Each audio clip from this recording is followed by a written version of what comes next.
Hi friends, welcome back to CHOTU creations. Friends, ఇవాళ ఈ వీడియోలో మల్లె మొగ్గలతోటి ఇలాంటి మాల ఎలా కట్టుకోవాలో మీతోటి షేర్ చేసుకుంటున్నాను. చూస్తున్నారు కదండి, చూడడానికి అయితే చాలా చాలా అందంగా కనిపిస్తుంది. సో మనం మల్లె మొగ్గలతోనే కాకుండా ఇలాంటి మొగ్గలతోనే కూడా ఇలాగా ఈజీగా కట్టుకోవచ్చు అనమాట. ఇవి ఎక్కువగా మనము పెళ్ళిళ్ళల్లో చూస్తుంటాము. చూడడానికి అయితే చాలా చాలా అందంగా కనబడతాయి. ఈ మాల కట్టుకోవడం కూడా చాలా చాలా ఈజీ అండి. సో కొంచెం టైం స్పెండ్ చేస్తే చాలు పెద్ద పెద్ద మాలల్ని కట్టేసుకోవచ్చు అనమాట. సో ఇలాంటి మాలల్ని కట్టుకోవడానికి ముందుగా మనము మొగ్గల్ని అయితే తీసుకోవాలి. సో ఒకవేళ మీ దగ్గర మల్లె మొగ్గలు ఉంటే మల్లె మొగ్గల్ని తీసుకోవచ్చు, లేదంటే కనకాంబరాలని, లేదంటే ఇలాంటి మొగ్గలనైనా కూడా మనము ఇలాగా ఈజీగా కట్టుకోవచ్చు అనమాట. సో ఈ వీడియోలో అయితే నేను మల్లె మొగ్గలతోటి చూపిస్తున్నాను.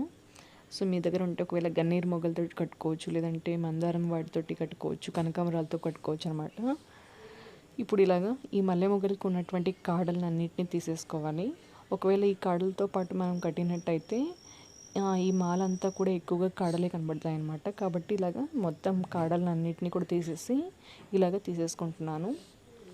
సో ఇప్పుడైతే ఒక థ్రెడ్ తీసేసుకోవాలి. ఇలాగ థ్రెడ్ని రెండు సైడ్స్ కూడా కొంచెం ఎక్కువగా వదులుకోవాలన్నమాట. ఇలాగ మధ్యలో ఒక రెండు మొగ్గల్ని ఈ వీడియోలో చూస్తున్నట్టుగా నాటు వేసేసుకోవాలి. దాన్ని కూడా కొద్దిగా టైట్గా వేసుకోవాలన్నమాట. ఇలాగ వేసేసుకున్నాక ఇప్పుడు ఎలా కడుతున్నానో ఒకసారి చూసుకోండి. మరొక ముడి కూడా వేసేసుకుంటున్నాను, ఇది ఊడిపోకుండా ఉండడానికి. ఇలాగ టైట్గా లాగాక ఇప్పుడు ఎడమ చేతిలో ఉన్నటువంటి దారాన్ని మీద ఇలాగ కాడని పెట్టేసుకొని, ఈ కాడని అలాగే దారాన్ని రెండింటిని కూడా ఇలాగ పట్టుకొని ఈ థ్రెడ్ని ఈ వీడియోలో చూస్తున్నట్టుగా ఇలాగ మనం దీని చుట్టూరా కూడా వేసేసుకోవాలి.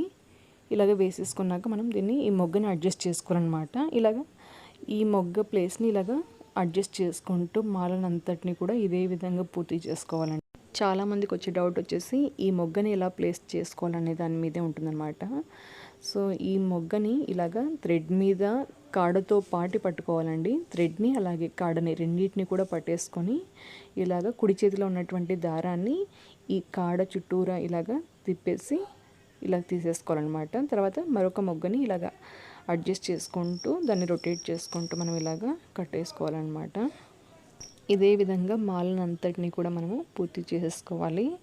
ఇలాగ రెడీ చేసి పెట్టుకున్నటువంటి ఈ మాలల్ని మనం డెకరేషన్ పర్పస్ యూస్ చేసుకోవచ్చు, లేదంటే తలలో పెట్టేసుకోవచ్చు, లేదంటే ఫోటోలు కూడా వేసేసుకోవచ్చు. వీటిని ఎక్కువగా పూల జడలు వేసేసుకోవడానికి యూస్ చేస్తారనమాట. మనం జస్ట్ దీన్ని ఒక్కటి పెట్టేసుకుంటే సరిపోతుంది. చూడడానికి అయితే చాలా చాలా చక్కగా అనిపిస్తుంది అనమాట. సో ఇదే విధంగా మాలనంతటిని కూడా నేను రెడీ చేసేసుకుంటున్నాను.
ఇప్పుడైతే మాలను కట్టడం అయితే అయిపోయింది. ఇలాగ కట్టేసుకోవడం అయిపోయాక చివరిలో ఒక 2 ముడులు వేసేసుకోవాలి టైట్గా. సో ఇలాగ వేసుకోవడం వల్ల ఈ మొగ్గలు ఊడిపోకుండా టైట్గా ఉంటాయన్నమాట. ఈ మాలని ప్రిపేర్ చేసుకోవడానికైతే ఇక్కడ నేను ఉలన్ థ్రెడ్ని అయితే యూజ్ చేసేసాను. ఒకవేళ మీ దగ్గర అది లేనట్టయితే నార్మల్గా ఉన్నటువంటి థ్రెడ్ని ఒక 2 పొరలు తీసేసుకొని వేసేసుకోండి. సో దానివల్ల ఈ మాల వచ్చేసి కొంచెం టైట్గా చాలా బాగా వచ్చేస్తుంది అనమాట. ఎక్కడ కట్ అనేది అవ్వదు థ్రెడ్ కూడా. సో ఇలాగా అయిపోయాక ముడి వేసేసుకొని కట్ చేసుకుంటే సరిపోతుంది అనమాట. సో చూసినా కానీ చాలా చక్కగా చాలా బాగా వచ్చేసింది. సో ఒకసారి ట్రై చేసినట్టయితే మీరు కూడా ఈజీగా ఇలాంటి మాలల్ని ప్రిపేర్ చేసుకోవచ్చు అనమాట. ఈ మొగ్గలు కొన్ని విడిగాక కూడా నేను చూపిస్తాను ఇవి ఎలా ఉండేది. సో ఇలాగా విడిగాక కూడా చాలా చాలా చక్కగా దగ్గరగా వచ్చేసాయి అనమాట ఫ్లవర్స్ వచ్చేసి. సో ఫ్రెండ్స్, ఈ వీడియో మీ అందరికీ తప్పకుండా నచ్చుతుందని చెప్పేసి నేను ఈ వీడియోని పోస్ట్ చేస్తున్నాను. ఈ వీడియో మీకు నచ్చినట్టయితే ఈ మాలను ఎలా ప్రిపేర్ చేసుకోవాలో ఒకసారి మీరు ట్రై చేయండి. ఎలా వచ్చిందో నాకు కామెంట్ సెక్షన్లో చెప్పడం మాత్రం మర్చిపోకండి. ఈ మాలని మనం ఒక మల్లె మొగ్గలతోనే కాకుండా కనకాంబరాలతోటి డిఫరెంట్గా ఉన్నటువంటి మొగ్గలతోటి కూడా మనం ట్రై చేసుకోవచ్చండి. చాలా సూపర్గా ఉంటాయి. అలాగే ఈ వీడియో మీకు నచ్చినట్టయితే ఈ వీడియోని లైక్ చేయండి. మీ ఫ్రెండ్స్కి అలాగే మీ ఫ్యామిలీ మెంబర్స్కి ఈ వీడియోని షేర్ చేయండి. అలాగే మన ఛానల్ని ఫస్ట్ టైం చూస్తున్నట్టయితే ఛానల్ని సబ్స్క్రైబ్ చేసుకోవడం మాత్రం మర్చిపోకండి. Thank you.